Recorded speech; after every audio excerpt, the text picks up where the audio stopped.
বেহুদাই এত পথ হেঁটে যাচ্ছি, জানি কোনো ফায়দা হবে না। আর কয়েকদিন পরে কপালে খালি রুটিও জুটবে না, বুঝতে পেরেছো? পথের বিপদ আপদের কথা ভেবেছ?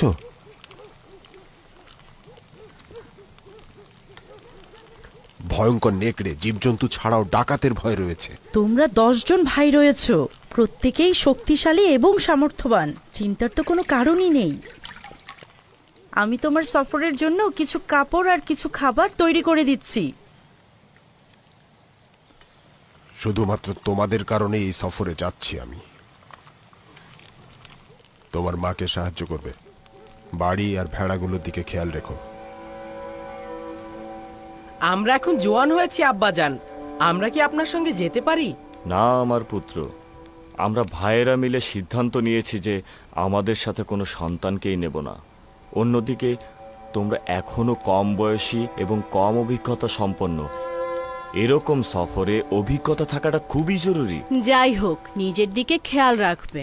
শুনেছি ডাকাতরা পথে ওত পেতে থাকে আর কাফেলাদের লুণ্ঠন করে। আমরা 11 জন শক্তিশালী ভাইরা রয়েছি, চিন্তা করো না, আমাদের ওপর হামলা করার কারো সাহসী হবে না। ওহাদ, জারহুন, কাহাত, তোমাদের ভরসায় আমার গৃহপালিত পশুদের নিয়ে দুশ্চিন্তা কম হচ্ছে। তোমাদের ভরসায় সফরে যাচ্ছি। আমি আপনার সফরের রসদপত্র প্রস্তুত করছি। শুক্রিয়া।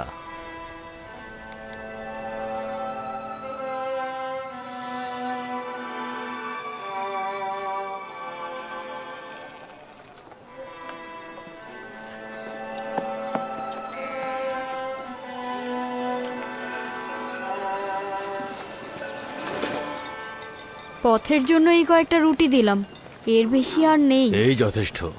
আচ্ছা, মুদ্রাগুলো ঠিকমতো লুকিয়ে নিয়েছো তো? অত চিন্তা করো না, ঠিক জায়গায় নিয়েছি। যদিও এই সফরে তেমন কোনো আশা দেখছি না। রুবিন, আমাদের সফরের জন্য কি এই প্রাণীগুলি যথেষ্ট? অবশ্যই, অবশ্যই যথেষ্ট। যাওয়ার সময় পিঠে চড়ে যাব, আর ফিরবার সময় এগুলোর পিঠে করে গম বহন করে নিয়ে আসব। অবশ্য আমরা যদি গম পাই তবেই। আমরাও আপনাদের সঙ্গে আসছি। ক্যানানের আরও অধিবাসী যাওয়ার জন্য প্রস্তুত হয়েছে।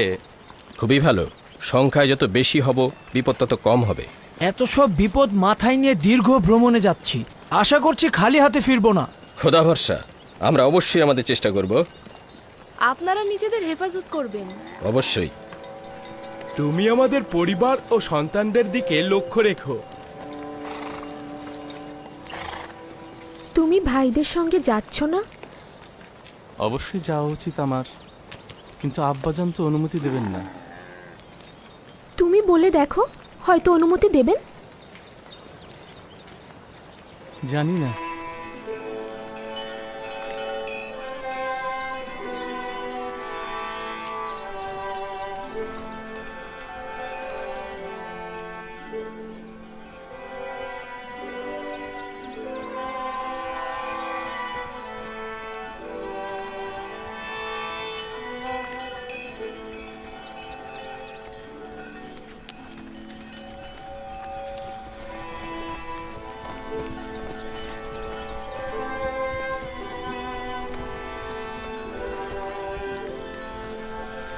সালাম আব্বাজান। সালাম আব্বাজান। সালাম নয়নের মণিগণ, সালাম আমার পুত্রগণ। আমরা প্রস্তুত রয়েছি আব্বাজান, যাবার অনুমতি দিন।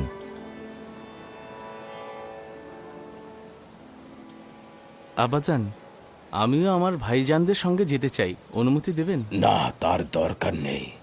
তুমি এখানে আমার নিকট থাকো, ভাইদের অনুপস্থিতিতে গোত্রকে দেখাশোনা করো। খোদার নবী যা ভালো মনে করেন। আচ্ছা খোদার নবী, যাত্রাপথের জন্য কোনো নসিহত করবেন না? পূর্বের মতোই বলছি, শেষ পর্যন্ত দুর্ভিক্ষে আমি মঙ্গল দেখতে পাচ্ছি, এবং তোমাদেরকে নসিহত করছি এই সফরকে কল্যাণ ও বরকতের দিকে ধাবিত করো। প্রতিটি ঘাত প্রতিঘাত ও বালা মুসিবতের মধ্যেও একটি হেকমত রয়েছে। আমাদের জন্য দোয়া করবেন আব্বাজান। খোদাবন্দের দরুদ। আবারও দেখা হবে আব্বাজান। দরুদ। দরুদ। আমাদের জন্য দোয়া করবেন আব্বাজান। দোয়া করি। নিশ্চিত থাকুন আব্বাজান, হাত ভর্তি করে ফিরবো। খোদা হাফেজ আব্বাজান। খোদা হাফেজ। চলো রওনা হও। নিজেদের দিকে খেয়াল রাখবে।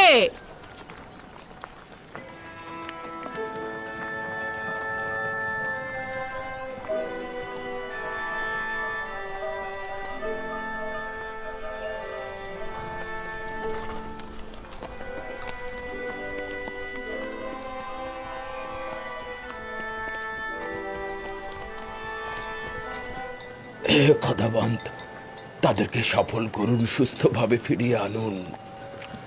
আমিন।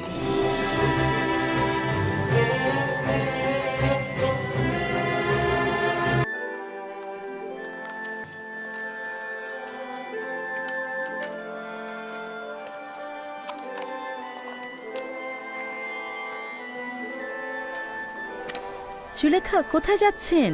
আবারও রাস্তায় বেরিয়েছেন? শুনলাম ইউজারশিপ সফর থেকে ফিরে আসছে, তাকে দেখার জন্য নীল নদের কিনারায় যাচ্ছি। তুমি কি নিশ্চিত যে সে আসবে? আমি নিশ্চিত, দেরি হোক বা দ্রুত হোক।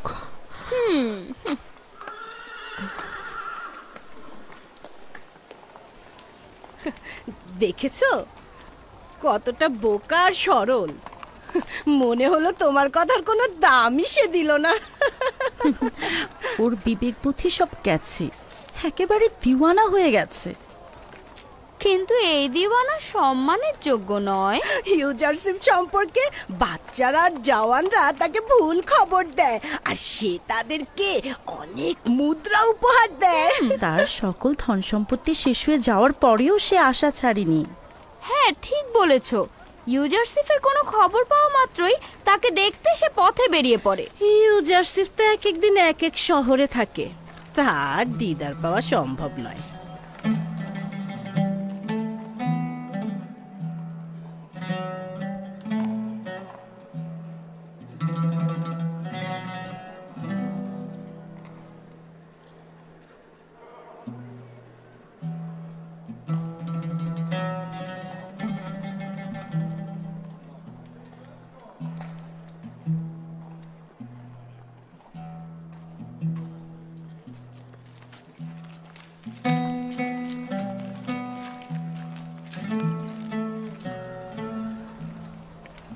কি হলো? তোমার ইউজারশিপ এখনো আসেনি? অপেক্ষায় আছি, একদিন অবশ্যই আসবে, আমার কাছে আসবে। এটা এখনো বিশ্বাস করেন? কোনো সন্দেহ নেই, সে আসবেই। চন্দ্র তো অনেক সময় মেঘের আড়ালে থাকে। এবার এসব বন্ধ করুন বানু, বন্ধ করুন। আপনি জানেন না তিনি এ শহর থেকে ও শহরে ঘুরে বেড়ান, তিনি দেবসে কম আসেন। ইউসুফের প্রতীক্ষায় তোমার চোখে ছানি পড়ে গেছে, এবার অন্তত বন্ধ করো। জানি সে আমার কথা মনে রাখেনি, তবুও আমার কাজ অপেক্ষা করা, ইউসুফের কাজ অপেক্ষায় রাখা। প্রতিদিন এখানে এমন ভাবে বসে থাকবো যেন সে অবশ্যই এখানে আসে। এত অপেক্ষা করে ক্লান্ত হচ্ছ না? আর কত অপেক্ষা করবে? তুমি বুঝবে না, আমার এই জীবন পুরোটাই অপেক্ষার। যদি অপেক্ষাই না করি তবে বেঁচে থাকবো কি করে? এই অপেক্ষাই আমাকে আশা দেয়, আমার জীবনকে উদ্দেশ্য দেয়।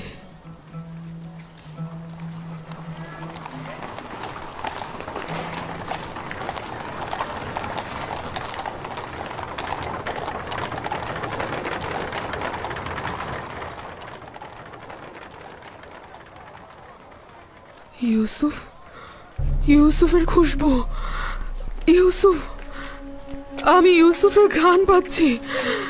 সে আশেপাশে কোথাও আছে, দেখো, দেখো তাকে। অহেতুক ধারণা করছেন বানু। ইউসুফ কোথা থেকে আসলো? না না, সে অবশ্যই আশেপাশে কোথাও আছে, তাকে খুঁজে দেখো। বন্ধ করো তোমার সব পাগলামি। ইউজারশিপ এখানে কি করতে আসবে?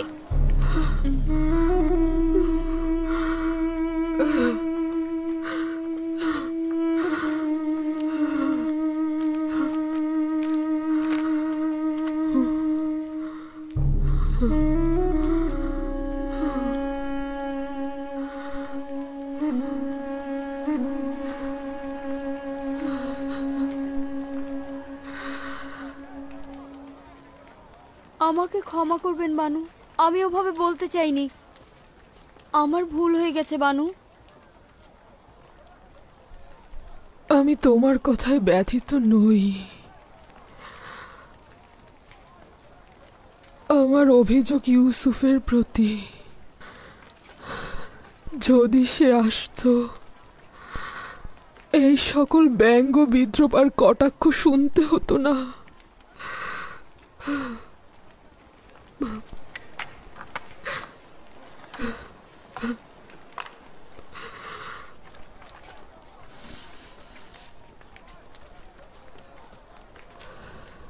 কিন্তু সে আসবে।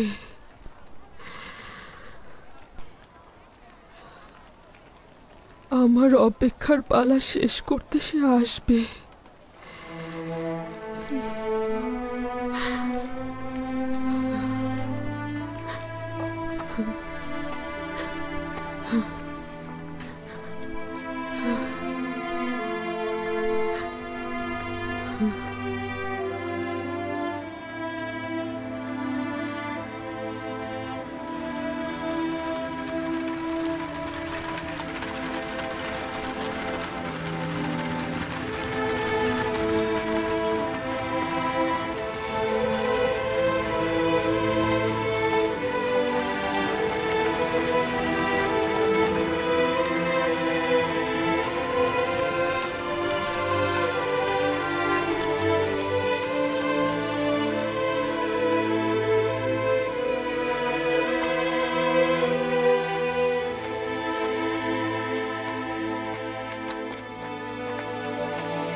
এই বিশাল শস্য খামারটি একেবারে শুকিয়ে গেছে, কিন্তু অতি দ্রুত দুর্ভিক্ষের অবসান ঘটবে। আর এই জমিতেই মিশরের অসংখ্য কৃষক চাষাবাদ করতে পারবে। এখন তো এই বিশাল সম্পত্তি মিশরের হুকুমতের, তাই আমাদের উচিত হবে এই সম্পত্তি ভূমিহীনদের মধ্যে বন্টন করে দেয়া। তারা নিজেদের ইচ্ছে মতো চাষাবাদ করবে আর মিশরের হুকুমতে রাজস্ব দেবে। এটি খুব ভালো প্রস্তাব। এইভাবে গোলামগণ ভূমির মালিক হবে। ঠিক তাই।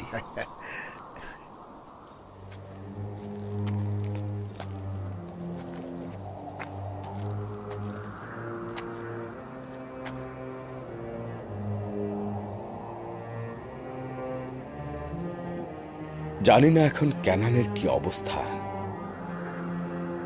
দুর্ভিক্ষে তারা কি করছে। যদি আব্বাজান ও ভাইজানরা এখানে থাকতেন তাহলে এই বিস্তীর্ণ জমিতে কৃষিকাজ ও পশুপালন করতে পারতেন।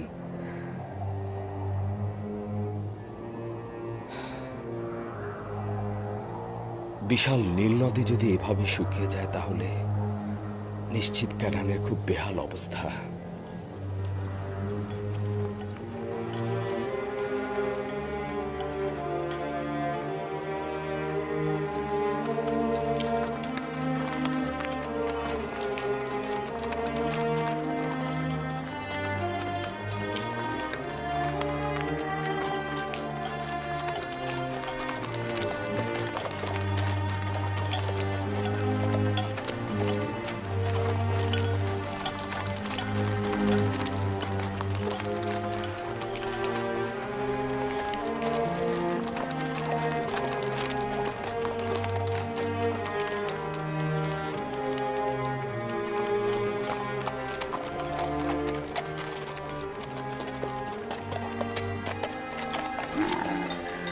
দরুদ বাবেলের সর্দার ও কাফেলাবাসী, এই গমগুলো কোথা থেকে সরবরাহ করেছেন? দরুদ তোমাদের উপরে, মিশর থেকে।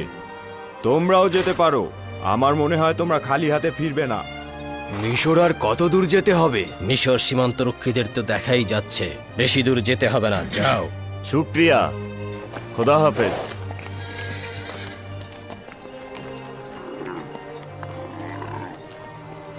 দ্রুত করো, জলদি করো।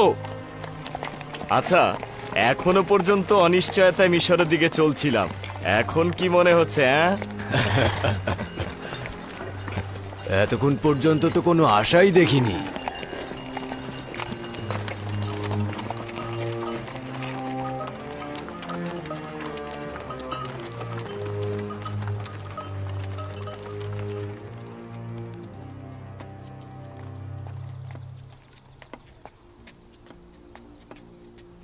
কোথায় যাচ্ছেন?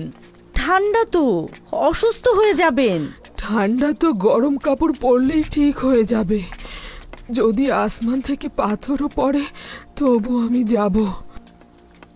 একটু অপেক্ষা করুন, আবহাওয়া ভালো হলে আমরা একসাথেই যাব। এটা কি আশিকের রীতি যে সে ঘরের কোণে বসে থাকবে? এই যে এতদিন ধরে পাথরের মতো বসে অপেক্ষা করছেন, কি হলো তাতে? ইউজারসিফ কি এসেছে আপনার কাছে? এই যে এত অপেক্ষা করছেন, আপনি ক্লান্ত হন না? তোমরা কেন বোঝো না? ইউসুফকে দেখার জন্য আমি রাতে বালিশে মাথা রাখি। ঘুম থেকে উঠে আমি পাথরের মূর্তিগুলোর পাশে তার জন্য অপেক্ষা করি। তার জন্য অপেক্ষা করা ছাড়া আমার কিছুই করার নেই।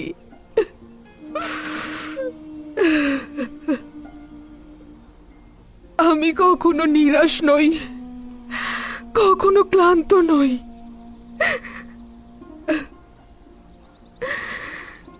ইউসুফের জন্য এই অপেক্ষাতে কেন বাধা দিচ্ছ আমাকে? আমার এটা ছাড়া আর কি আছে? আমরাও আপনার খোঁজে আর আসবো না। যেখানে ইচ্ছা যান, আমরা আর আসছি না। আপনি পাগল হয়ে গিয়েছেন। আপনি যদি আপনার জীবন ধ্বংস করেন তাতে আমাদের কি? আমরা কেন আমাদের জীবন ধ্বংস করব? তমা চল যাই, আমি এই হাওয়ায় বাইরে থাকতে পারবো না। তাকে নিয়ে চিন্তা করে আমাদের কোনো লাভ নেই। চল যাই।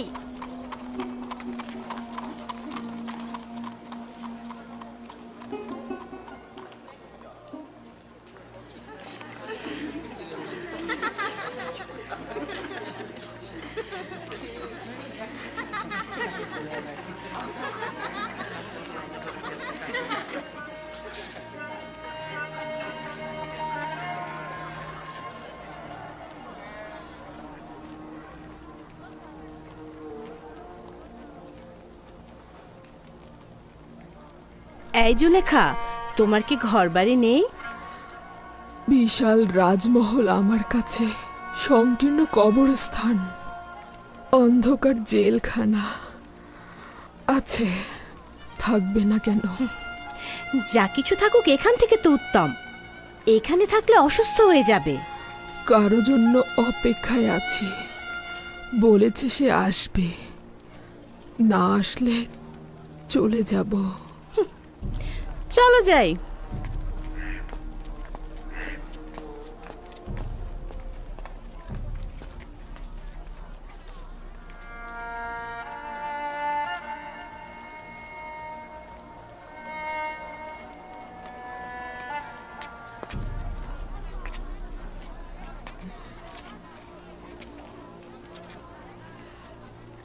কি হলো? তোমরা তো বলেছিলে আমার সঙ্গে কোনো কাজ নেই।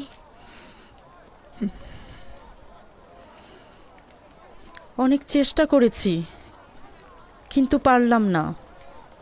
আসলে ভেবে দেখলাম কি, আমরা আপনার সাথে থাকতে থাকতে একেবারে অভ্যস্ত হয়ে গেছি। চোখ ফুটতেই তো আপনাকে দেখেছি। আপনাকে ছেড়ে যাব কোথায়? আমাকে ভাগ্যের উপর ছেড়ে দাও, একা থাকতে দাও আমাকে। কিন্তু আমরা তো আপনাকে একা রেখে যেতে পারবো না। তোমাদের সাথে থাকলেই আমি একা হয়ে যাই, নয়তো ইউসুফ সব সময় সর্বত্রই আমার সাথে থাকে। তোমরা আমার সঙ্গে থাকলে সে আমাকে ত্যাগ করে।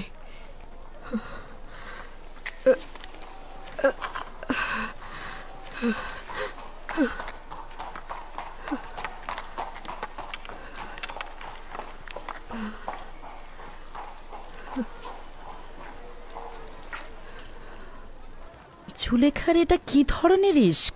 সে কি ইউজারসিফের দেহের সন্ধানে রয়েছে? জুলেখার সৌন্দর্যের কিছুই অবশিষ্ট নেই, সেখানে দৈহিক আকাঙ্ক্ষার প্রশ্নই আসে না। যত বৃদ্ধ হচ্ছে তত তার ভালোবাসা বৃদ্ধি পাচ্ছে। যতই বিরক্ত হই না কেন, জুলেখাকে যেমন ভালোবাসি তেমনি তার ভালোবাসাকেও।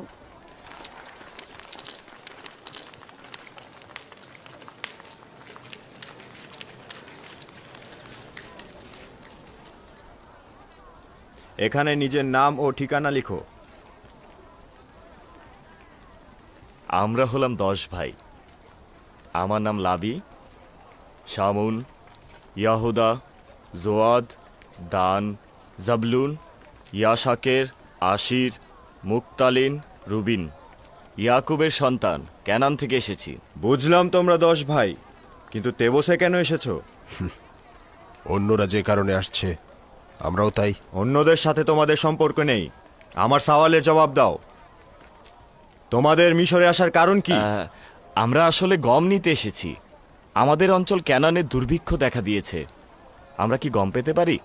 আমাদের অজিফা হচ্ছে অপরিচিতদের পরিচয় জানা। আমাকে আগে জানতে হবে তোমরা এখান থেকে পূর্বে গম নিয়েছিলে কিনা, তোমরা সত্যি দুর্ভিক্ষে আছো কিনা, অথবা গমগুলো নিয়ে ব্যবসা করবে কিনা। নাম, ঠিকানা ও নিজেদের সংখ্যা লেখো। এত বাহানা করছো কেন? যদি গম দিতে না চাও তাহলে সরাসরি বলে দাও। এটাই মিশরের নিয়ম। যদি গম নিতে না চাও তাহলে এখান থেকে চলে যাও।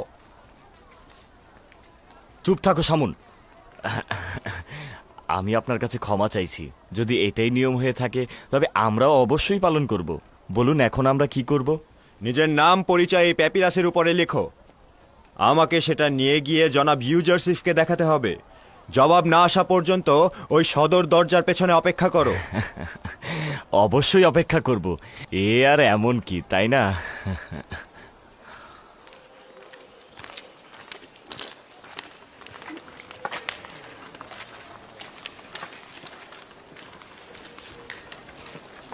আমরা এখানে গম নিতে এসেছি না যুদ্ধ করতে এসেছি?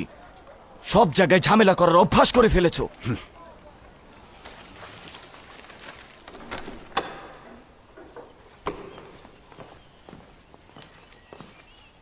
দরুদ খোদার নবী। সিরিয়ার দরজার প্রতিনিধি বিবরণী দাখিল করতে চাইছে। তাকে কি ভেতরে আসতে বলবো? হ্যাঁ, আসতে বলুন। জি জনাব।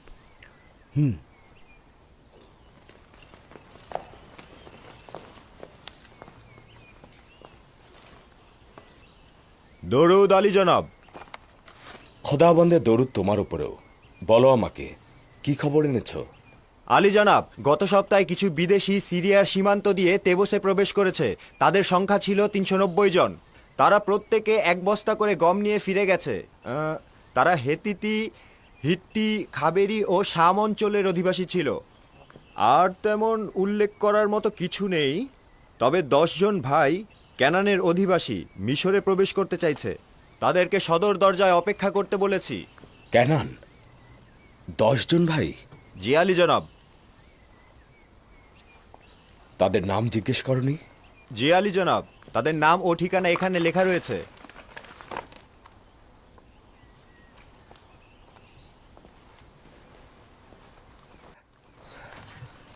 তারা কি বনি ইসরায়েল?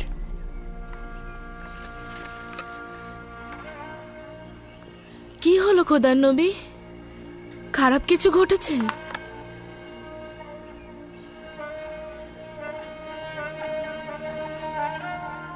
এই প্যাপিরাসে কি লেখা রয়েছে? তেমন কিছু না বানু। 10 জন ক্যানানের অধিবাসীর নাম ও ঠিকানা। জনাব মালিক, তাদেরকে ইজ্জত ও সম্মানের সহিত জনাব অখুনাতুনের রাজমহলে নিয়ে আসুন।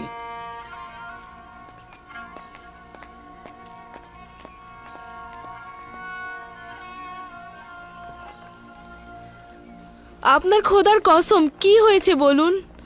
কেন কথা বলছেন না? মহান খোদাবন্দের ইচ্ছা আমার ভাইরা মিশর এসেছে। এটা খোদাবন্দের ইচ্ছা, নিশ্চয়ই কোনো ফজিলত রয়েছে। 30 বছর অধিক সময় পরে খোদাবন্দের ইচ্ছা এটাই ছিল যেন আমরা পরস্পরকে এতদিন না দেখি। তোমার কাছে আমার একটা তাগাদ রয়েছে, আমার ভাইদের উপস্থিতি সম্পর্কে কাউকে কিছু বলবে না। হে মহান খোদা তাআলা, অসংখ্য শুকরিয়া তোমাকে।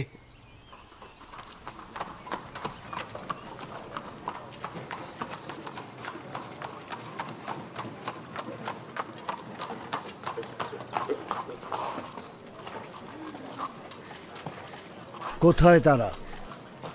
এই যে জনাব, এরা।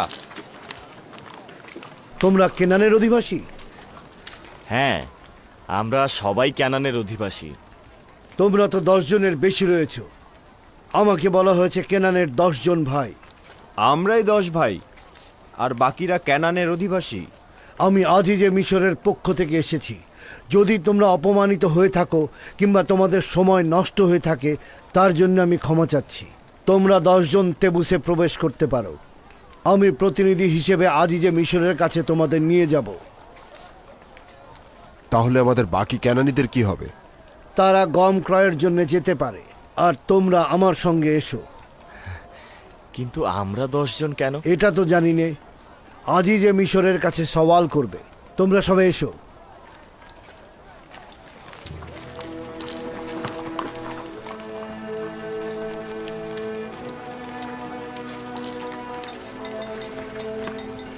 আমরা কোথায় যাব? এখন আমরা কি করব লাবি? চিন্তা করো না, তোমরা গম সংগ্রহ করতে যাও।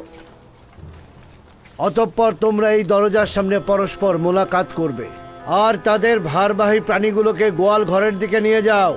আপনারা আসুন।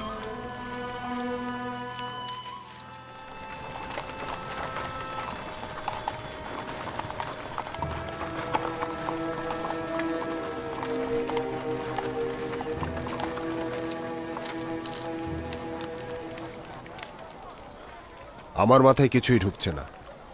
কেন এত কঠোরভাবে বাধা দেয়া হলো, আবার এখন এত নমনীয় কেন? আজিজে মিশরি বা কেন আমাদের রাজমহলে দাওয়াত দিলেন? এই কঠোরতা সদর দরজার প্রতিনিধির মূর্খতা ছিল। এই নম্রতা আজিজে মিশরের ফরমানে বাস্তবায়িত হচ্ছে, আর এই মেহমানদারি তার নির্দেশেই পালিত হচ্ছে। মিশরের জনগণ ইউজারশিপকে অত্যন্ত ভালোবাসে। সেও সকলের প্রতি অত্যন্ত মেহেরবান। তবে সবাইকে রাজমহলে দাওয়াত করেন না। এই দাওয়াতের দলিল সম্পর্কে নিজেরাই সওয়াল করে জেনে নিও। আমি বলতে পারছি না, ঠিক আছে?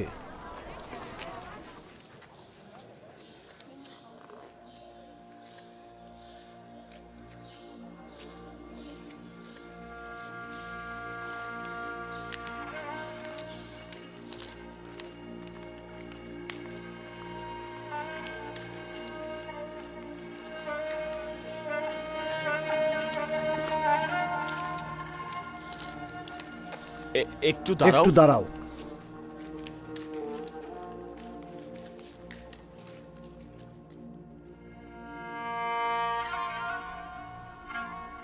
দেখো আসনাত, এরা হচ্ছে আমার ভাইজান। তাদের আমি ভালো মতো চিনতে পারছি না। এটা মিশরের বাদশাহ অখন আতনের রাজমহল। তোমরাই প্রথম বিদেশি যাদের এই রাজমহলে প্রবেশের অনুমতি দেয়া হয়েছে। হ্যাঁ, ওই যে মালিকের সঙ্গে সঙ্গে যে রয়েছে সে হচ্ছে লবি। তাকে খুব ভালোভাবে স্মরণে আছে।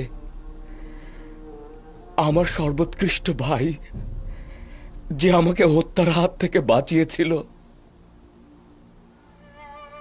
হায় খোদা, তাদের চুলগুলো একেবারে সাদা হয়ে গেছে। সময় তাদের কেমন বিবর্ণ বানিয়ে দিয়েছে।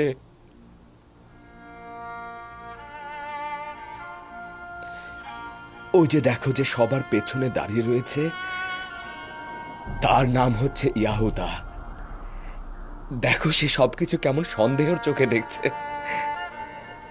কেমন দ্বিধাহীন, পূর্বের মতো বিদ্বেষ স্বভাব রয়ে গেছে।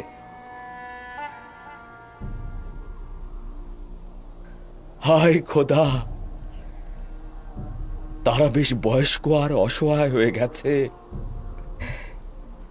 আশা করছি আমার ভাই বেনিয়ামিনও তাদের মধ্যে রয়েছে। কারো কারো মাথার চুল আর দাড়ি পুরোপুরি সাদা হয়ে গিয়েছে। ওয়াসেনাথ, তার মানে তো তারা আমাকে চিনতে পারবে না। চিন্তা করবেন না, আপনি তো সকলের ছোট ছিলেন। আপনার বেশি পরিবর্তন হওয়াটাই তো স্বাভাবিক। তাও এই লেবাস পরে আছেন। আসুন।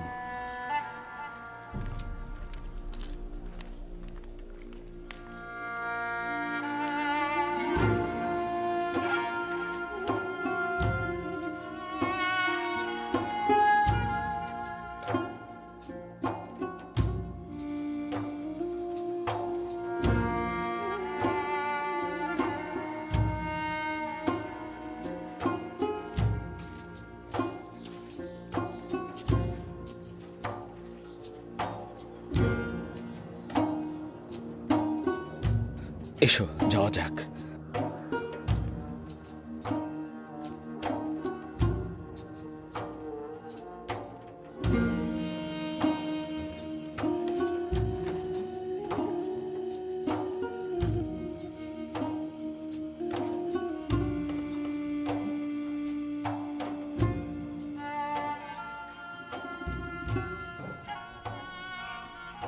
হে খোদা তাআলা, কিভাবে তাদের মুখোমুখি হব? যদি চিনে ফেলে তাহলে কি হবে? চিন্তা করবেন না, এখন আর তেমন কিছুই ঘটবে না। তারা তো আপনার ভাই। সেই ভাই যারা আমাকে হত্যা করতে চেয়েছিল, জানি না এখন তাদের কি ইচ্ছে রয়েছে। তবে আমি একটা পরিকল্পনা করেছি যাতে তারা আমাকে চিনতে না পারে।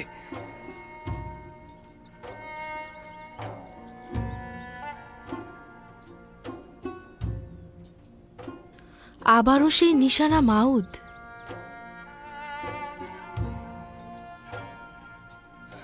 জানি না কি রহস্য লুকিয়ে রয়েছে এই শব্দটির ভেতরে, তবে যখনই এটা স্পর্শ করি এক অদ্ভুত প্রশান্তি অনুভব করি।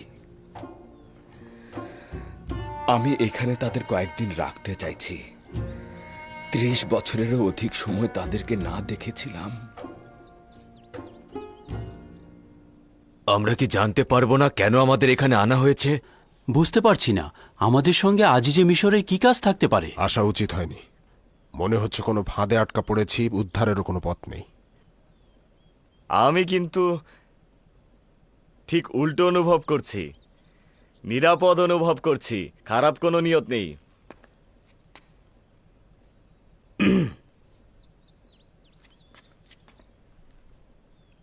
আদেশ পালিত হয়েছে, এখন কি করব? আমার ভাইয়েরা তো আমার মেহমান, তাই না? আমি চাইছি তারা কয়েকদিন এখানে থাকুক। মেনিসাবুকে বলুন তাদের জন্য আরামপ্রদ পোশাক প্রদান করতে এবং থাকার ব্যবস্থা করতে। জি জনাব। জনাব মালিক, আমার মনে হচ্ছে তারা স্বাচ্ছন্দ্য বোধ করছে না। কেন তাদেরকে এখানে আনা হয়েছে তারা তা জানে না। তাদেরকে এটা বলুন, যদি খারাপ কোনো উদ্দেশ্য থাকতো তাহলে তাদেরকে তো রাজমহলে আনা হতো না। চিন্তা করবেন না, তাদের আরামে রাখা আমার দায়িত্ব।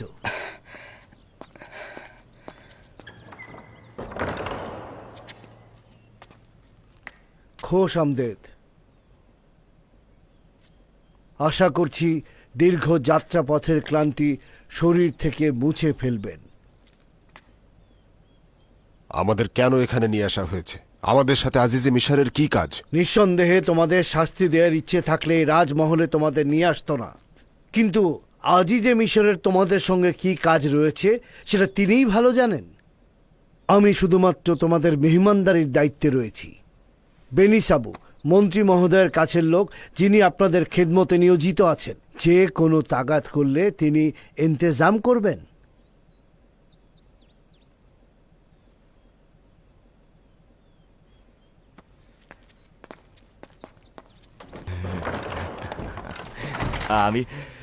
আমিও আপনাদেরকে খোশামদের জানাচ্ছি। প্রথমে আপনাদেরকে গোসল সেরে নেবার প্রস্তাব করছি, যেন ধুলোবালি আর পথের ক্লান্তি দূর হয়ে যায়।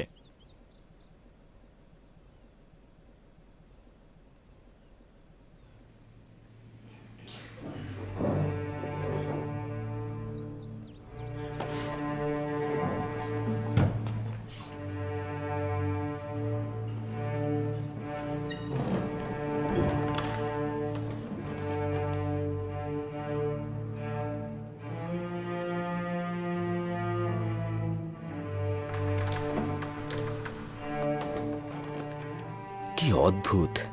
একদমই বুঝতে পারছি না কে দান, কে জোয়াদ, কে নাফতালি আর কে আশির। কত পরিবর্তন হয়ে গেছে। কি করবেন তাদের সঙ্গে? তারা আমার সঙ্গে মন্দ কাজ করেছে। তারা এতটাই খারাপ কাজ করেছে যে খুনি ও দুশ্মনরাও এতটা করে না।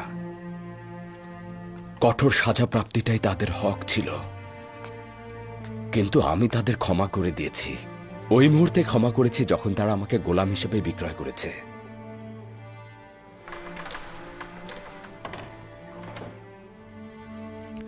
আচ্ছা, আপনার পিতা ইয়াকুব নবীর কি খবর? তিনি কি তাদের ক্ষমা করেছেন? না, আমার বিশ্বাস তিনি যদি জানেন তারা আমার সাথে কি করেছেন, তাহলে তিনি তাদেরকে কখনোই ক্ষমা করবেন না। খোদা তাআলা তাদের রহম করুক। পিতার অভিশাপ সন্তানদের জন্য খুবই খারাপ। আমি যদি আপনার জায়গায় থাকতাম তাহলে এত সহজে ক্ষমা করতাম না।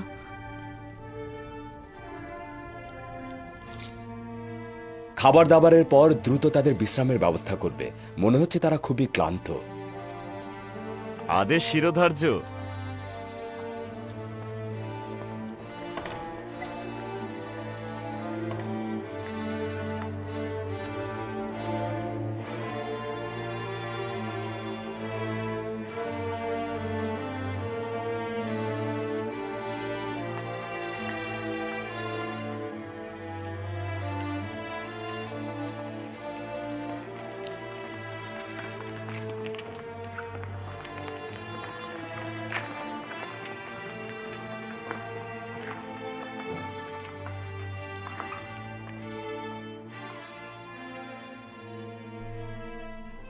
অখনাতুনের রাজমহল কেবল নির্দিষ্ট ব্যক্তিদের জন্য সংরক্ষিত।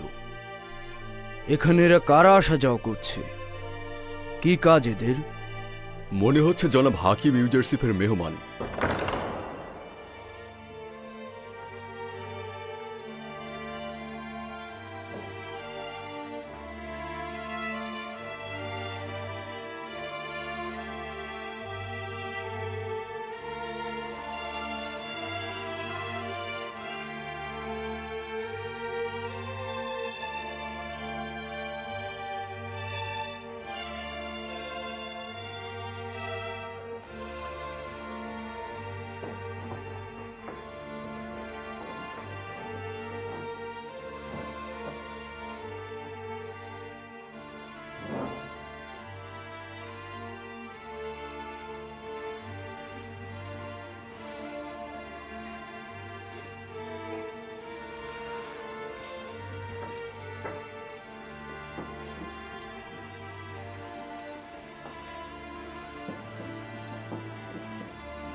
কতটা তৃপ্তি সহকারে খাচ্ছে।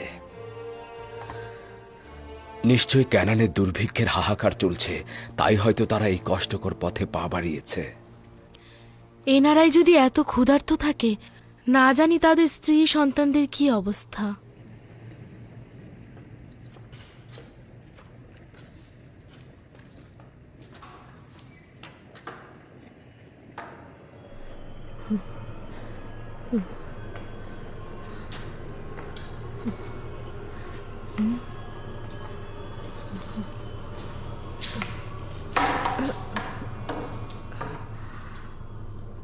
তোমাদের মাথার উপরে কি ধুলোটাই না পড়েছে।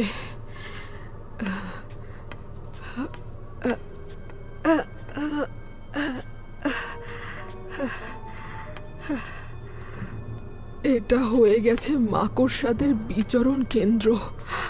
আমার ভেতরটার মতোই নির্জীব, কদাকার আর পরিত্যক্ত। তোমাদের নামগুলো মনে আছে, কিন্তু কোন মূর্তির সাথে কোন মূর্তির কি সম্পর্ক সেটা ভুলে গেছি। ভুলে গেছি আমি কোন মূর্তির সঙ্গে কার সম্পর্ক।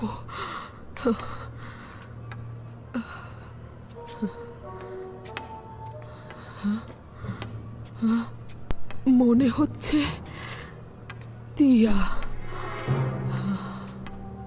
গোলালানভিস, নেপতুহো, টেপতিস, কিয়েত। তোমাদের নাম এগুলোই ছিল। আমি এখানে আসতাম আর রোজ জনে জনে তোমাদের ইবাদত করতাম। দেখি তো আমন কোথায়। আমন তুমি কোথায়? তাই তো, আমন কোথায়?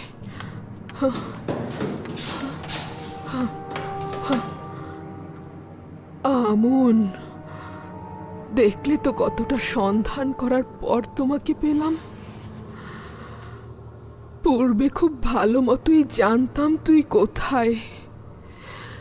এখানেই আসতাম আমি, তোর জন্য নাচতাম। তুই কেন কেন এখানে দাঁড়িয়ে আছিস? আচ্ছা, তুই দেখতে পাচ্ছিস না ইউজারশিপ কিভাবে তোর ইবাদতখানা ধ্বংস করে দিয়েছে? দেখতে পাসনি? ইউজারশিপের মহান খোদার সম্মুখে তোর মাটিতে ধূলিসাৎ হয়ে যাওয়া উচিত আমন। এই পাথরের খোদা, তোদের কি লজ্জা নেই?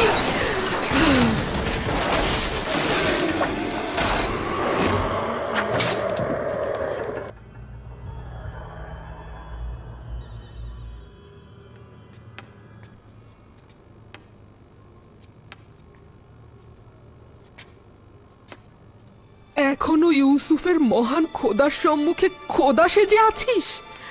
ইউসুফ তোদেরকে ভেঙেছে, আমিও তোদের ভেঙে ফেলবো।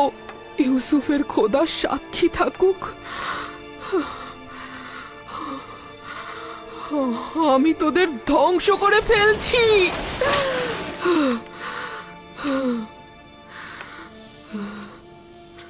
হে ইউসুফের খোদা, আপনি সাক্ষী থাকুন, আমি আমার খোদাগণকে ধ্বংস করে ফেলেছি। ইউসুফ বলতো আপনি সবখানে হাজির থাকেন, সবখানে আছেন, সব কিছু দেখতে পান। তাহলে ইউসুফকে বলুন জুলেখা আর আমন খোদার ইবাদত করে না, ইবাদত করে না।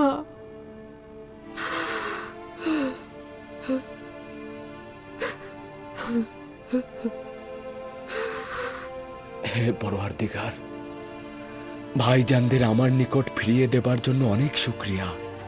আপনার অশেষ রহমত। আমার দিল আপা যেন ভাই বেনিয়ামিনের জন্য ছটফট করছে, তাদেরকেও আমার নিকট ফিরিয়ে দিন। হে পরওয়ারদিগার, বিচ্ছেদের বছর সীমাহীন হয়েছে, এবার তো মিলনের ক্ষণকে নিকটে এনে দিন।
তখন জানতাম না ইউসুফ কার সঙ্গে কথা বলতো, কি বলতো, এখনো জানি না। আচ্ছা,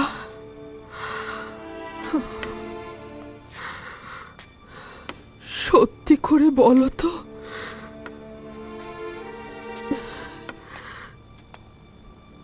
তুমি কে?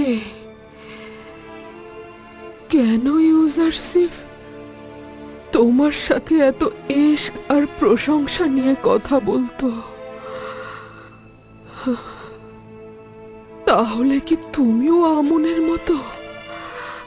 আমি বিশ্বাস করি না। আমি আমি কখনো আমন বা অন্য কোনো খোদার জন্য কান্না করিনি, কিন্তু অসংখ্যবার তোমার জন্য, হ্যাঁ অসংখ্যবার তোমার জন্য ইউসুফকে আমি কাঁদতে দেখেছি। আমি অসংখ্যবার ইউসুফের জন্য কেঁদেছি, কিন্তু তোমার জন্য নয়।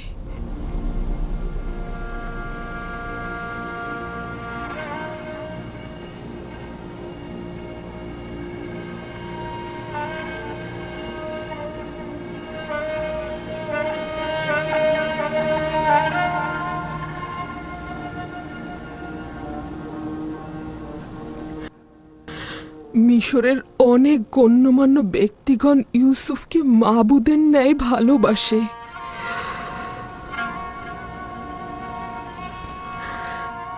তুমি কে, যার কাছে মিশরের অসংখ্য মানুষের মাহবুব তোমার কাছে নতি স্বীকার করে? জুলেখার মতো অনেকেই তার বিরহে কান্না করে, কিন্তু সে তোমার বিচ্ছেদে কাঁদে।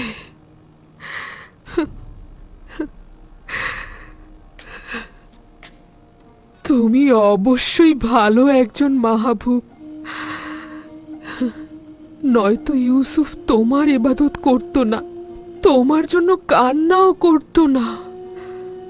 ইউসুফের সৌভাগ্য যে তোমার মতো মাবুদ আছে তার। তোমার সৌভাগ্যের জন্যই তুমি ইউসুফের মতো বান্দার মালিক। তুমি ইউসুফের মতো বান্দার মালিক। তেবেসের একজন সম্ভ্রান্ত নারী তার স্বামীর বিশ্বাসের খেয়ানত করেছে। শুধু জানি আসে কি হয়েছে সে। এটা বিশ্বাসযোগ্য নয় আমার বানু। এশকের পবিত্রতা বিশ্বাসের খেয়ানত কখনই করে না। তিলের কাজ কারবার দলিল ও যুক্তিতর্ক জানে না। আশেক তার পাক পবিত্র দিলে কখনোই নাপাককে স্থান দেয় না। সাময়িক কামনা বাসনাকে ইশক বলা যাবে না। আচ্ছা দেখা যাক।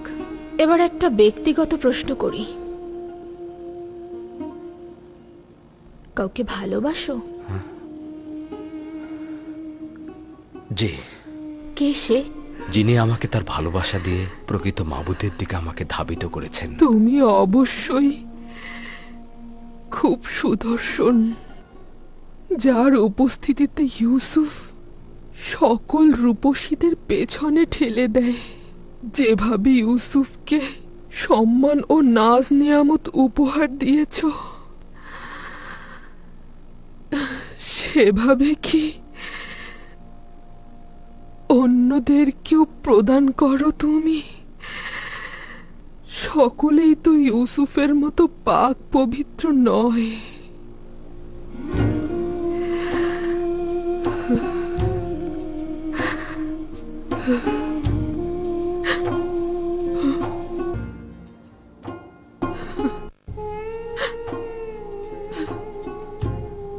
সকলেই তো আর ইউসুফের মতো নয়। আচ্ছা, কুৎসিত চেহারার কাউকে কি তুমি গ্রহণ করবে?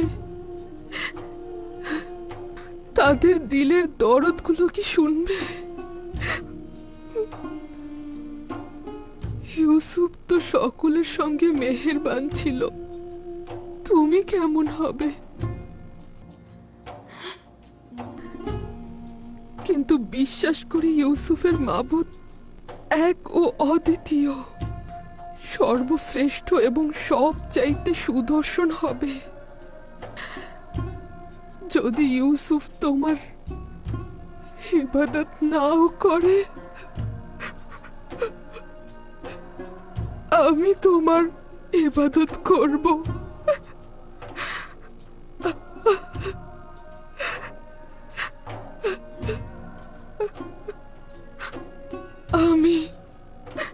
আমি তোমার